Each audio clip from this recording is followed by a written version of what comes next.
Thank you very much indeed, ladies and gentlemen. Good evening, and welcome to more out of At the Drop of Another Hat again. I'm Michael Flanders. May I first of all introduce to the piano my friend and partner, pianist, composer, linguist, England's answer to the singing nun, Donald Swann. Thank you. May I say what a very great pleasure it is for us to be here in New York. We write songs. I write the words, Swann writes the music, and my group and I thought we'd start this evening on a political note.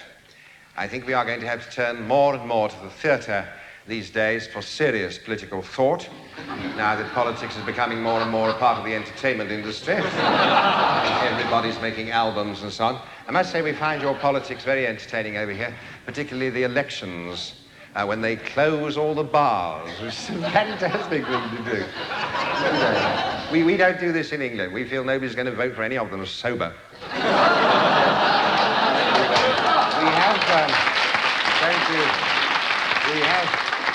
We have a song which is based on a conversation between our Prime Minister at the time of speaking, Harold Wilson, and his faithful fiscal companion, James Callaghan, whoever it is, Chancellor of the Exchequer, or Treasury, as you have it. And my word, you do have it. Anyway, though the names may change, but the situation, I'm afraid, goes on staying the same.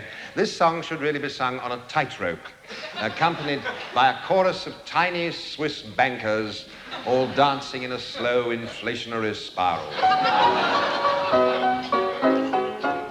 There's a hole in my budget, dear Wilson, dear Wilson. There's a hole in my budget, dear Harold, my dear. Then mend it, dear Callaghan, dear Callaghan, dear Callaghan, and balance our payments, dear Chancellor, my dear. But how shall I mend it, dear Harold, dear Harold? How shall I mend it, beloved Premier? By building up exports, more exports, dear Callaghan. By increased production, dear Chancellor, my dear. But that means working harder, dear Wilson, dear Wilson. And the people must have more incentives, my dear. Then raise all their wages and salaries and dividends and decrease taxation, dear Callaghan, my dear. But where is the money to come from, dear Harold? Where is the money to come from, my dear? Why, out of your budget, dear Callaghan, dear Callaghan. Out of your budget, dear Chancellor, my dear. But there's a hole in my budget. Oh, I can't.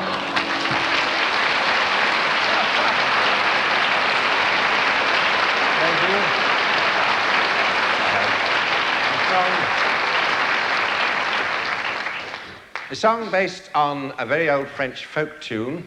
It describes the history and career of an eminent European political figure over about the past 80 years or so.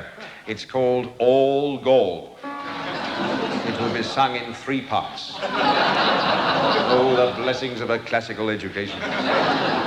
Frère Jacques, Frère Jacques, I'm all right. I'm all right. Sonnez lumière, Sonnez lumière, vive de Gaulle. This old man, he played one. He played knick-knack at Verdun. Cognac, Armagnac, Burgundy and Bone. This old man came rolling home. This old man, World War II, he told Churchill what to do. 3 French general crosses of Lorraine, he came rolling home again. This old man, he played trois. Vive la France c'est moi. Gimcrack governments, call me if you please. Colombey les deux églises.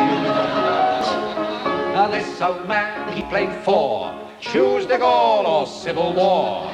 Comeback president governed by decree. Referendum, oui, oui, oui. This old man, he played 5. France is safe, I'm still alive. Plastique Pompidou, sing the Marseillaise. Algérie n'est pas française. This old man, he played 6. France and England, they don't mix. Italy, Benelux, Germany and me. That's my market recipe. This old man's 7 and 8. You can count me out of NATO. Farewell, Pentagon, find another land. Goodbye, McNamara's band. This old man, 9 and 10. He'll play Mick till Lord knows when. Cognac, Armagnac, Burgundy and Beaune. This old man thinks he's St. Joe.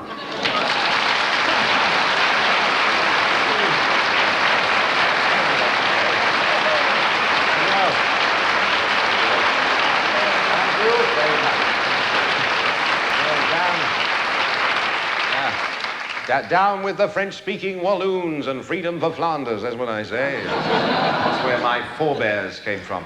Well, 3 of them, anyway. Well, let's leave the fantasy world of the news now, with all its fabulous fictional characters like you-know-who of the Southeast Asia Treaty Organization, and our beloved Prime Minister and your own great President, who shall be nameless. Our problem is trying to think of something ridiculous enough that one of them doesn't immediately go and do it. Anyway, let's get back to real life now, to the things we see around us every day, like the sky at night. Swann has a song on this very subject. It's a short song, but nonetheless nauseating. This song is called My Horoscope. Jupiter's passed through Orion and come into conjunction with Mars. Saturn is wheeling through infinite space to its preordained place in the stars. And I gaze at the planets in wonder, at the trouble and time they expend, all to warn me to be careful in dealings involving a friend.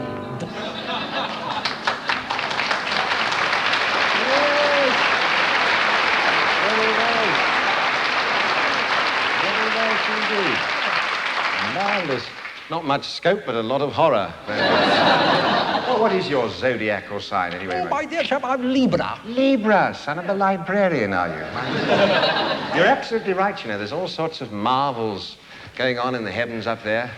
And with all these space probes and radio telescopes, they are learning more and more every day about the universe in which we live. In fact, a famous English astronomer, Professor Fred Hoyle, recently came out with an entirely new theory of the universe.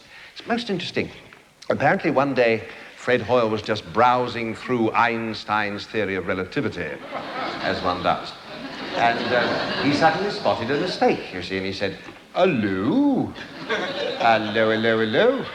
Albert's got an arbitrary minus sign here sticking out like a sore thumb." Well, that makes a load of nonsense of all his theory. And now Fred Hoyle is talking about changing the law of gravity. And they were very worried about that when we were in Australia, I can tell you. Gravity is pretty important to them. It's less important in the old days, of course, when the world was flat. In the time of Ptolemy and Archimedes, one of the very few scientists, astronomers, to have this obsession about personal freshness. So much so, if you remember, he was always rushing about taking baths and shouting "Eureka" at everybody.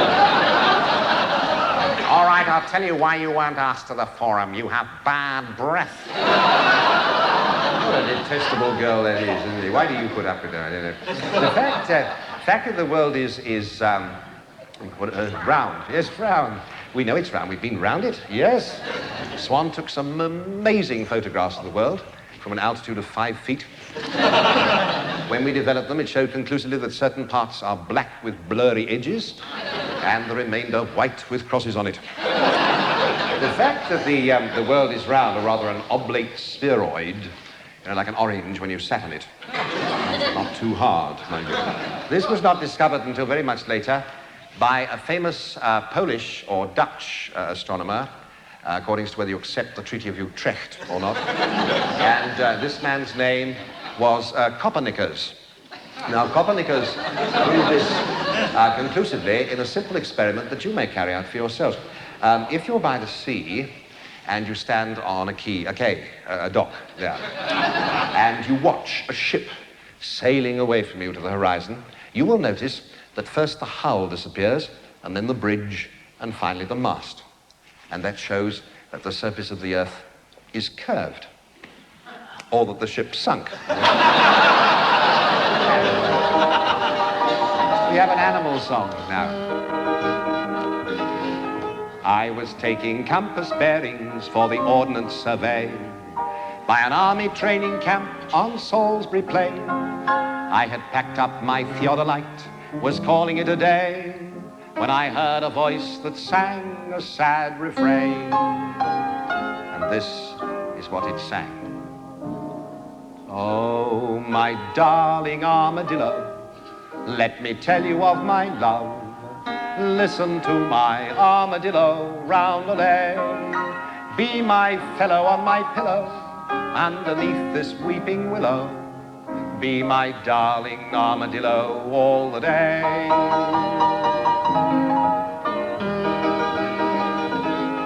I was somewhat disconcerted by this curious affair, for a single armadillo you will own on Salisbury Plain in summer is comparatively rare, and a pair of them is practically unknown. Drawn by that mellow solo, there I followed on my bike to discover what these armadillo lovers would be like.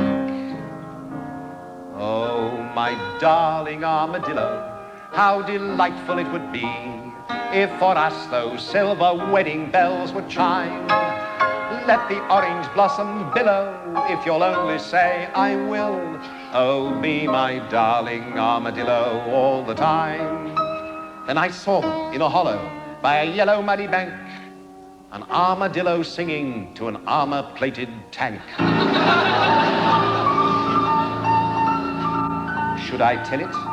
Gaunt and rusting with a willow tree above, this, abandoned on maneuvers, is the object of your love. I left it to its singing, cycled home without a pause. Never tell someone the truth about the one that he adores.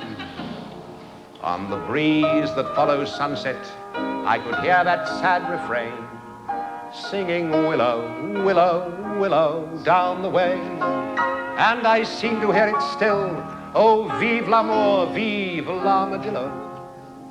Be my darling armadillo all the day.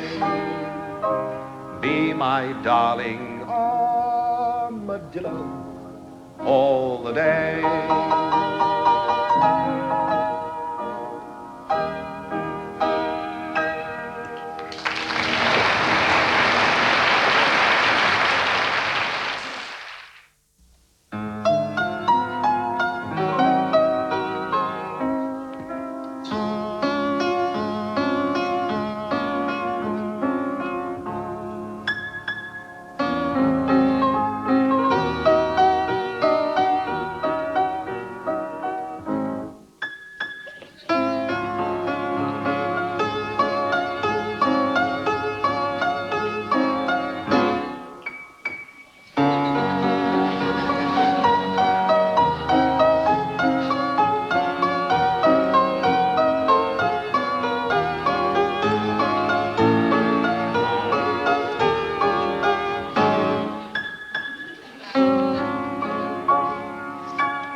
Some officious idiot rubbed the pencil marks off.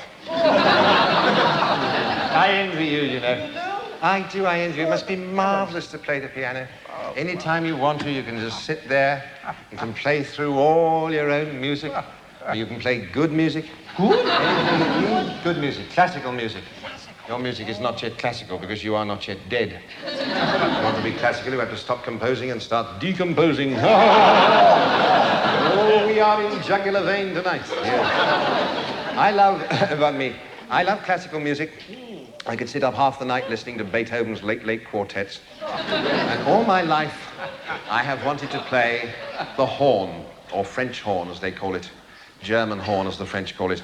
I bought one of these magnificent instruments in London. We had a good year. And I got it through a local plumber. So he's a rather superior sort of plumber, mind you.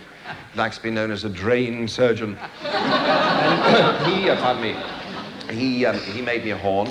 You know, he's got nothing to do, really. He likes making musical instruments. He's got all this yards of pipe lying around. And he does nothing in the summer. He's on strike all through the winter. And what a beautiful job he did for this horn. And I practiced it very, very hard against a certain amount of rather silly, jealous opposition. And I was rather hoping to delight you here this evening with my performance on the French horn of at least the last movement, the glorious Rondo Allegro Vivace of Mozart's Horn Concerto in E flat, Köchel rating 495, which Mozart wrote at the age of about 7.5 months. Now, unhappily, I'm not able to do this. Miss Swann has taken the trouble to learn the orchestral accompaniment, and while he plays it, I shall just have to do my best to sing it to you. I once had a whim and I had to obey it to buy a French horn in a second-hand shop. I polished it up and I started to play it in spite of the neighbors who begged me to stop.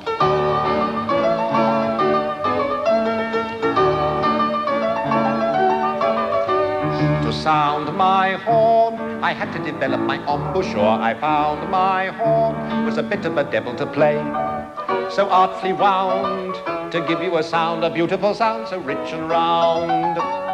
Oh, the hours I had to spend before I mastered it in the end. But that was yesterday, and just today I looked in the usual place. There was the case, but the horn itself was missing. Oh, where can it have gone? Haven't you, hasn't anyone seen my horn? Oh, where can it have gone? What a blow! Now I know I'm unable to play my Allegro. Who swiped my horn? I'll bet you a quid somebody did, knowing I found the concerto and wanted to play it, afraid of my talent at playing the horn. For early today, to my utter dismay, it had vanished away like the dew in the morn. Tutti. I've lost that horn. I know I was using it yesterday. I've lost that horn, found that horn gone. There's not much hope of getting it back, though I'd willingly pay a reward. I know some hearty folk whose party jokes pretending to hunt with a quark. Gone away, was it one of them took it away? Will you kindly return that horn? Where is the devil who pinched my horn? I shall tell the police I want my French horn back. I miss its music more and more and more. Without that horn, I'm feeling sad and so forlorn.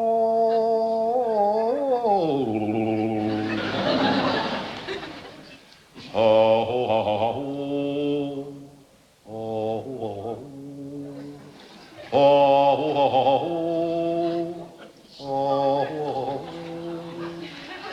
oh. I found the concerto I wanted to play it, and to play more. Early today, to my utter dismay, it had totally vanished away.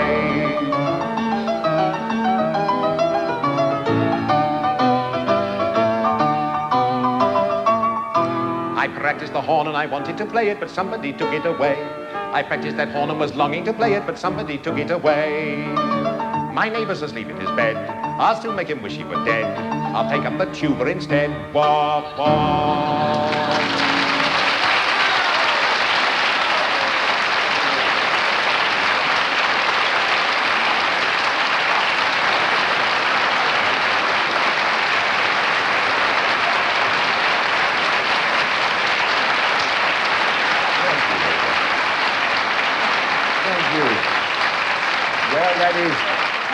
Bless you. That is most encouraging, I must say. I should perhaps remind you that Mozart wrote 3 more in E flat alone. I was always afraid of losing my voice in the middle of that one. Like the terrible story, remember the chap who goes into the chemist's shop and says, I say, do you have anything good for loss of voice? Chemist. Good morning, sir, and what can I do for you? I've always felt that with a little bit of padding, this would make a very good plot for a modern angry play. We wanted to write something with a rather American flavour. The trouble was to decide which flavour to choose, as always. But one subject has given us food for thought. With all the problems that face this great and highly emergent nation, it seems odd to us there should be just one topic of conversation. There are thousands of little booklets on all your bookstore shelves explaining how God will not help those who too often help themselves. Cheese and crackers is $1.20. Coffee none. Milk is plenty. Melon 50. No, it's 40. Apple pie. It says too naughty.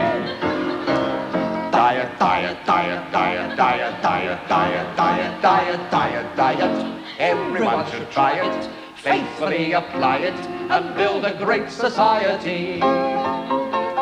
All good Americans, before they leave their prams, are counting calories or carbohydrate grams. Diet for the drinking man, the working man, the thinking man. Every man a shrinking man, and woman too, of course. Diet on the Air Force plan, The Army plan, the Navy plan. If you send a postcard, there's a plan that every Coast Guard will endorse. Diet, diet, diet, diet, never modify it. How can you deny it, or say it lacks variety? Half a cup of parsley and some sunflower seeds contain all the nutrients the human body needs. Everybody's dieting, dieting, dieting. Isn't it exciting to lose a bit of weight? It's a new morality in each locality. Reach for immortality and push away your plate. The secret is, think whitefish. You can gorge until it hurts, but just one piece of shortcake and you'll get your just dessert. You know, I had a greedy parrot whose life, it seems, was fated. It fell into the butter. Now it's polysaturated. Did you know that vitamins A, B, C, and D are poison if you bite them in sufficient quantity? Vitamins are poison now. I wish they'd make their minds up. I lived a year on orange juice, thought I was doing well. And now they tell me orange juice is fattening us. Diet, diet, diet. Away with all those little chops. You breakfast, dine, and sup with. We're fed right up with diets. And that's all we are fed up with. If you must be on a diet, kindly keep it quiet, or there's going to be an anti-protein march. We'll all start a riot, waving banners, down with diet. Give us fat, give us sugar, give us starch, give us starch, give us starch. Why are the people shouting? Well, the people want bread, my gay lord. Tell them not to eat cake.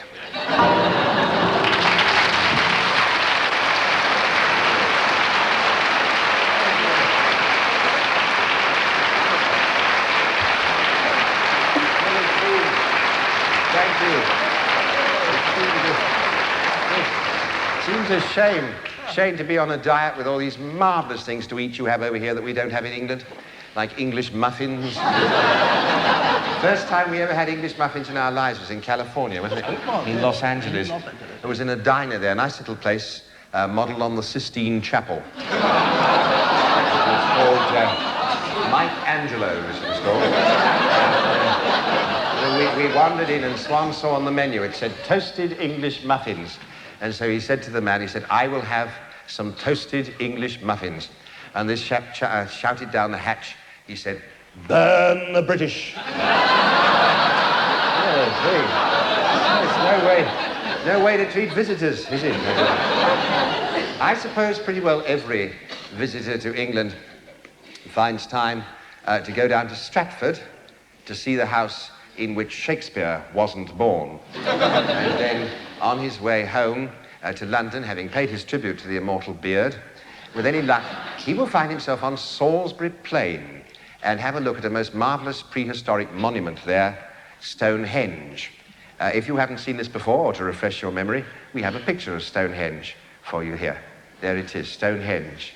Stonehenge was built round about the year 2000 BC.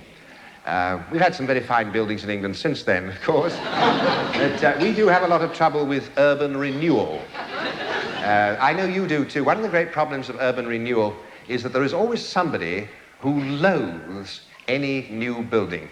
And even 4,000 years ago on Salisbury Plain, I'm sure there was some hairy Stone Age character who woke up one morning, went down to see what was going on.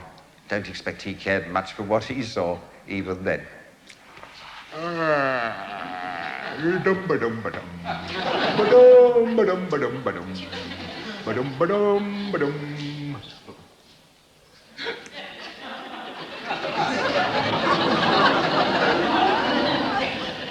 Well, what's all this then?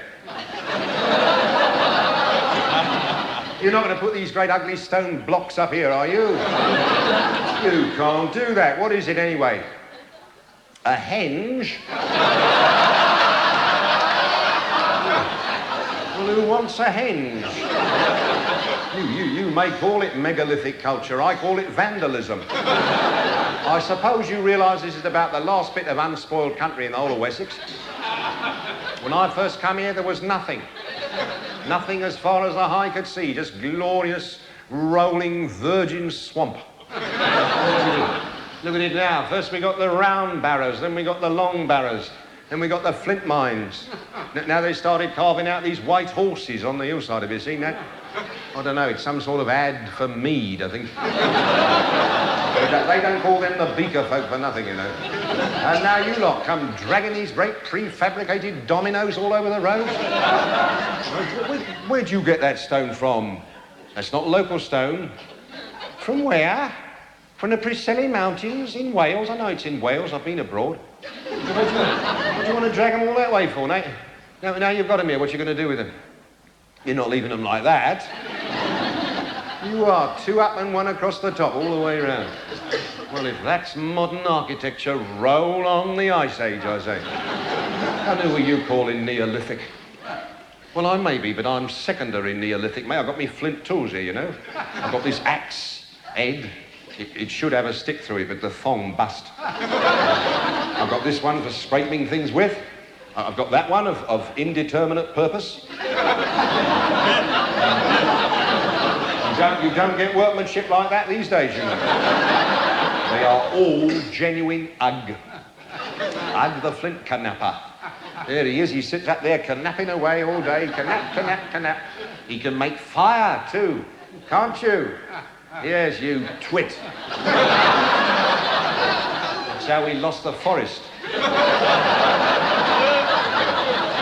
You're going to have nothing but trouble with this. You'll never get a roof on it for a start. I'll tell you for why, because you will never get twigs big enough, that's for why. They had a wood end here once, but it rotted. All these great picture windows you've got all the way round, they look very nice. What about the drafts? What about the lack of privacy? Who wants to live in a thing like that? You tell me when they start to move them in, won't you? You get a rowdy bunch in these new developments. Well, I don't want to end up under the altar stone in a crouching position. It's not going to be lived in. Well, that's something. Well, what's it for then? It's a what? You're pulling my fur. What? A calendar? Well, it's a bit big for a calendar, isn't it? You look a bit silly with that on your desk, wouldn't you? How'd you work it? You knock one of those big ones off the top every day, eh? Well, I'm sorry, I didn't know it was religious. Yes, you move that marker stone 4 little strawberry holes to the right, and the other one 3 little strawberry holes to the left, and that makes the moon go out. Can't you think of a way of turning off the light without getting out of bed? What else does it do? Yeah, you come up here every morning before dawn, and better you than me. When the rising sun throws the shadow of that big pointed stone, yes, onto this flat one here, then we shall know when it's summer. Well, that will be most helpful. Is it summer? You can't tell. Well, I'd better come and help you shovel the snow off it then, hadn't I?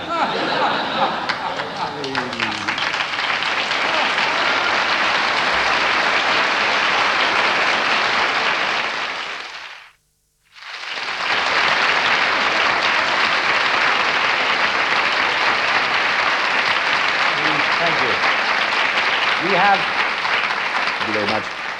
We have a song now about being shy. It's called twice shy. When a man comes bouncing into a pub with a couple of girls in tow, when he sets up a shout of drinks all round and a table for six, please, Joe. Or when he kisses the barmaid, knocks down the dartboard. Whoops, sorry. He yells for the cabaret. Bring on the go-go girls. When you're wondering whether you might move on, someone is sure to say. I say, you know what his trouble is really, don't you? Underneath all that noisy bluster, he's really a very shy person. He's shy, though he wears a fluorescent tie. With a deep down need to assert himself, we know the reason why. He's shy, give him another try. When you hear his voice in a crowded room, and that laugh, like a sonic boom, go right on over to meet your doom. 'Cause underneath he's shy, he's really terribly shy. When it's ladies' night at the Carlton Club, and a young woman comes in, smoking a 6-inch Burma cheroot and playing a violin. When she leaps on a table, strips off her sable, shouting, "Who wants a lark?" Then the elderly member who signed her in will tentatively remark, "Yes, well, I'm afraid she does tend to overcompensate for the basic lack of self-confidence. She's shy. She's as sensitive as you or I. Too bad she has to behave like that. It makes you want to cry. She's shy, so shy. We know the reason why. Though her private life is a public mess, and she's written a book called I Confess. Still she looks quite sweet in her topless dress, and underneath she's shy. She's really dreadfully shy." Well, of course, there are times when we're all ill at ease, and we try to act suave and cool, when everyone seems to know everyone else. Remember that first day at school? It can be a nuisance, affecting insouciance, trying to mix with the crowd, knowing that one is probably talking just that tiny little bit too fast, and laughing a lot too loud. What about the laughing? Do the laugh? Well, I'm not going to do it, for goodness sake. You are the most embarrassing person. It is like acting with Lassie. We're shy. You'll have spotted it with half an eye. And it does no good to conceal that fact. It's useless to deny. You're shy, I'm shy. You're shy. However hard we try, though we got the music and words off pat, well, very nearly, every blessed time that we drop our hat, we can't help wondering what we're at. Donald, have you ever woken up in the middle of one of these shows and gazed out at all these rows and rows of all that is noblest and best of the free world's intelligentsia, and asked yourself what on earth we are doing up here? 'Cause underneath we're shy, we're really terribly shy. Let's get out of here.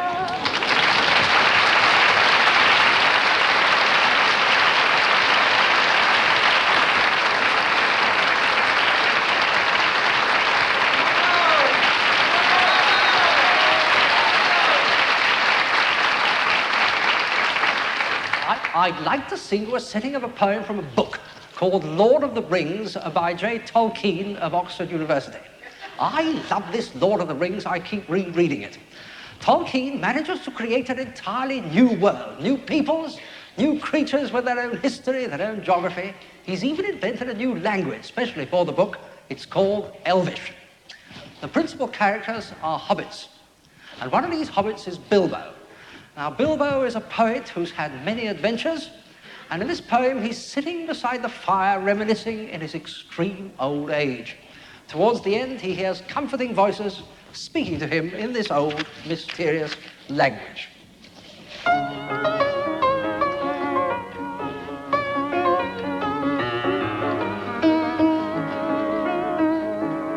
I sit beside the fire and think of all that I have seen. of meadow flowers and dragonflies in summers that have been, of yellow leaves and gossamer in autumns that there were, with morning mist and silver sun and wind upon my hair.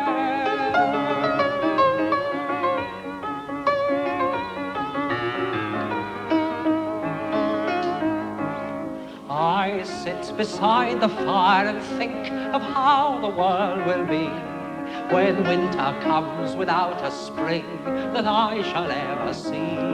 For still there are so many things that I have never seen. In every wood, in every spring, there is a different green.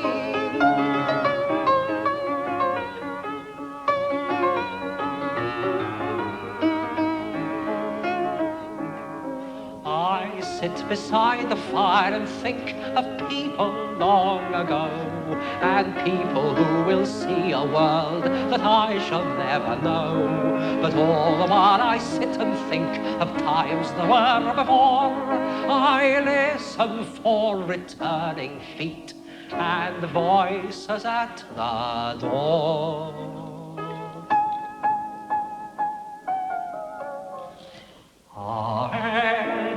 Historien, si livren emma minien, o menen agranerat, nach heiret palamdinien, o galat tremenen morath, faluinos lenina.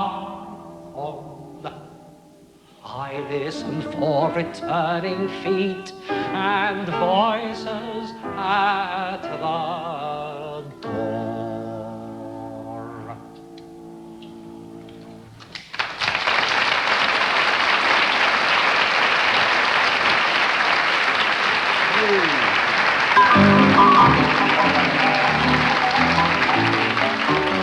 She was young, she was pure, she was new, she was nice.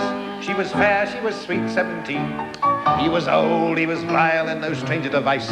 He was base, he was bad, he was mean. He had slyly inveigled her up to his flat apartment to view his collection of stamps. And he said, as he hastened to put out the cat, the wine, his cigar, and the lamps, "Have some Madeira, Madeira. You really have nothing to fear. I'm not trying to tempt you, that wouldn't be right. You shouldn't drink spirits at this time of night. Have some Madeira, Madeira. It's very much nicer than beer. I don't care for sherry, one cannot drink stout. And port is a wine I can well do without. It's simply a case of shaka ass on gout. Have some Madeira, Madeira. Oh,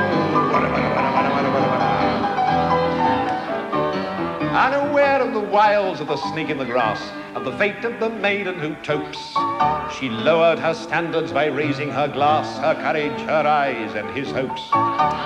She sipped it, she drank it, she drained it, she did. He quietly refilled it again, and he said, as he secretly carved one more notch on the butt of his gold-handled cane, "Have some Madeira, Madeira. I've got a small cask of it here. Once it's been opened, you know it won't keep. Finish it up, it will help you to sleep. Have some Madeira, Madeira. It's really an excellent year. Now, if it were gin, you'd be wrong to say yes. The evil gin does would be hard to assess. Besides, it's inclined to affect me finesse. Have some Madeira, Madeira."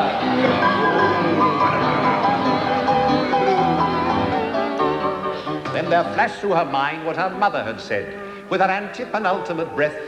"Oh, my child, should you look on the wine when 'tis red, be prepared for a fate worse than death." She let go her glass with a shrill little cry. "Ow!" Crash tinkle, it fell to the floor. When he asked what in heaven, she made no reply. Up her mind in a dash for the door. "Have some Madeira, Madeira," rang out down the hall loud and clear, a tremulous cry that was filled with despair as she paused to take breath in the cool midnight air. "Have some Madeira, Madeira," the words seemed to ring in her ear. Until the next morning she woke up in bed with a smile on her lips and an ache in her head, and a voice in her ear, oh, that tickled and said, have some Madeira, Madeira.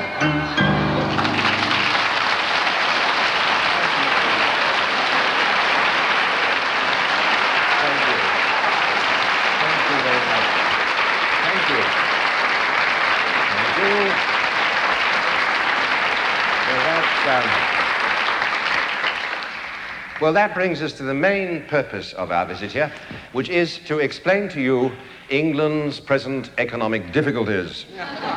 Well, there's no doubt that things are in a pretty bad way over there still. You see, the whole economy had been allowed to slide. Things had got into such a state over there that everybody had more or less enough to live on. There was very little unemployment. If you wanted to be ill, you didn't have to wait till you were 65. And you could walk in the parks at night. Now, obviously, something had to be done about this. Well, they're doing very well. The government, you should see the opposition. They're doing very well. They've been trying to popularize unemployment. They have a very successful campaign with the big posters everywhere. I always use unemployment. It is so kind to my hands. You know. And then to make things easier for the exporters, we're going over to the metric system. Already we have centigrade instead of Fahrenheit. It's been 32 degrees colder ever since. They're abolishing a lot of those rather lovely old English measures, like the rod, pole, and perch, and the bushel and the peck. And we all have to sing, I love you, a kilo and a gram. Kilo and a gram means I couldn't give it. And then there's the decimal coinage. We're going to have that too. That's going to be nice. It's been very awkward in the past.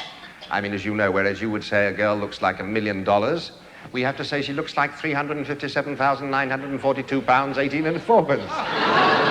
Halfpenny. She's gone by that time, isn't she? So very soon we're going to have decimal coinage and give up LSD. This stands for pounds, shillings, and pence in England. LSD. It's from the Latin, actually. L for what? Liberum. Liberum. S for shilling. I don't know what the D's for, but there it is. Anyway, of course, I don't want to say everything's all right, because we have got problems. We still drive on the left-hand side of the road, of course, so as to keep your sword arm free.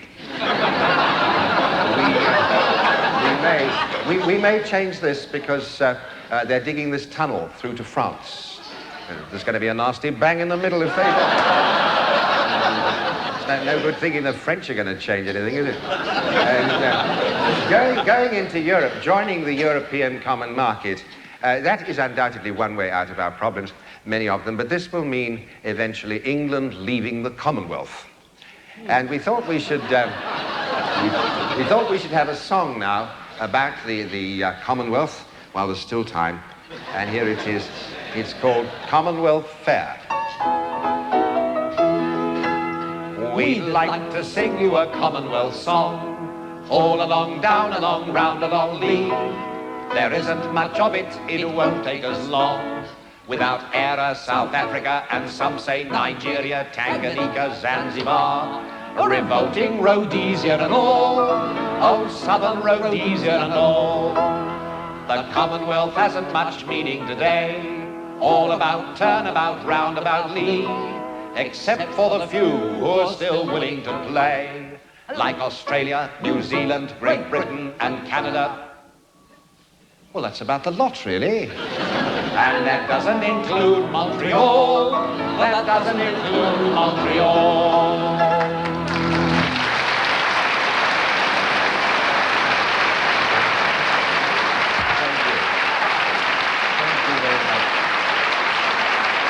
We have, thank you. It's all good, clean, heterosexual fun.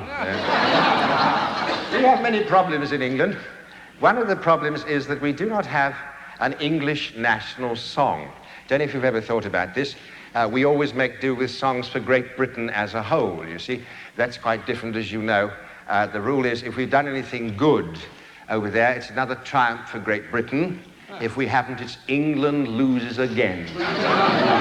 All the newspapers are run by Scots-Canadians. The Scots are all right. They've got national songs. They love, you know, wearing the kilt and going around playing the haggis and singing songs like Scotland for aye, Or for me, as it should more properly be. And then the Irish and the Welsh, they have songs saying how marvellous they are and making rude remarks about everybody else in their own language. In the case of the Welsh, I think this is a case of the pot calling the saucepan vach. But what English national song do we have? We don't, unless you count Jerusalem. That is just a little ambiguous, isn't it? You can't go singing that round the pyramids for a start.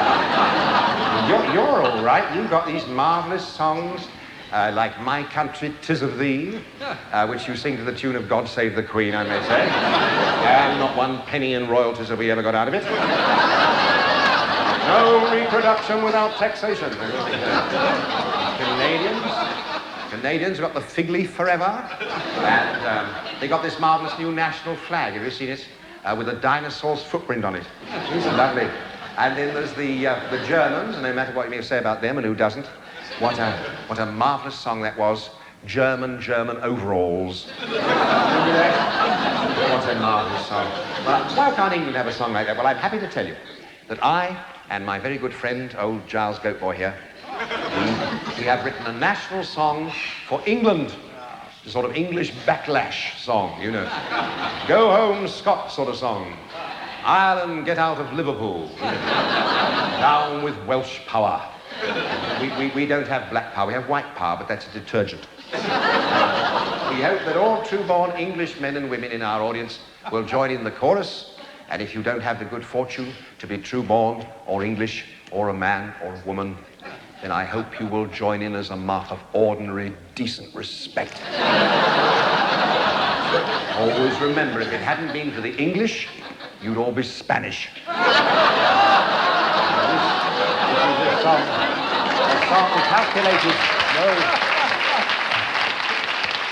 calculated to offend practically everybody, this song. The English are best. I wouldn't give tuppence for all the rest. Typical English understatement. The rottenest bits of those islands of ours we've left in the hands of 3 unfriendly powers. Examine the Irishman, Welshman or Scot, you'll find he's a stinker as likely as not. Okay, it's a broad The Scotsman is mean, as we're all well aware, and bony and blotchy and covered with hair. He eats salted porridge, he works all the day, and he hasn't got bishops to show him the way. The English are best. I wouldn't give tuppence for all the rest. Or hit me on mother with a shillelagh. The Irishman now are content his belief. He sleeps in his boots and he lies in his teeth. He blows up policemen, or so I have heard, and blames it on Cromwell and William III.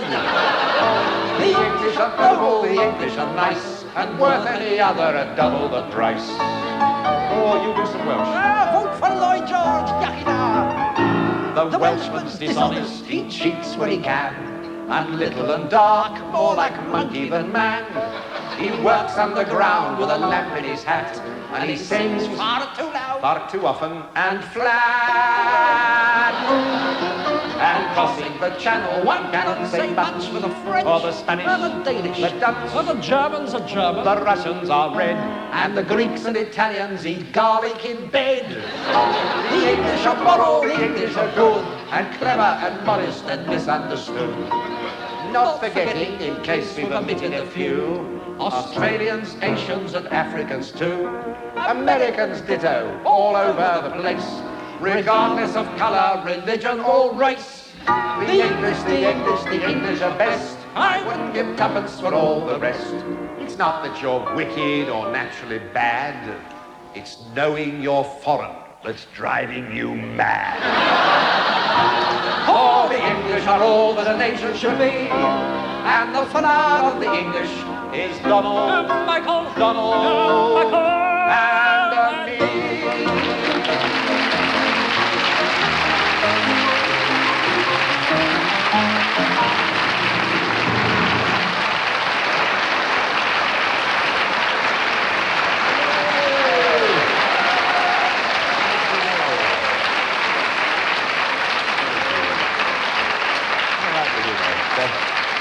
Well, bless you all. Thank you very much indeed. You've been a marvellous audience. We do thank you. Perhaps you would like to help us even more now than you already have by joining in the chorus with which traditionally we end these shows of ours. The words are very easy. They go like this. Mud, mud, glorious mud. Nothing quite like it for cooling the blood. So follow me, follow, down to the hollow, and there let us wallow in glorious mud. Those of you who saw Sir John Gielgud in The Seven Ages of Man will, of course, be familiar with these words. we hope you'll join us at home singing too. In this chorus, we have very briefly some more news of a very old friend of ours, the hippopotamus. The amorous hippopotamus, whose love song we know, is now married and father of 10. He murmurs a Lord Rottimus, he watches them grow, and he longs to be single again. He'll gamble no more on the banks of the Nile, which NASA diverted last spring, with hippopotamus in silken pajamas. No more will he teach them to sing that tune. Mud, mud, glorious mud. Nothing quite like it for cooling the blood. So follow me, follow, down to the hollow, and there let us wallow in glory. It's very nice. Can we have it again, fortissimo, with the mouth open? Thank you. Mud, mud, a glorious mud, and nothing quite like it for cooling the blood. So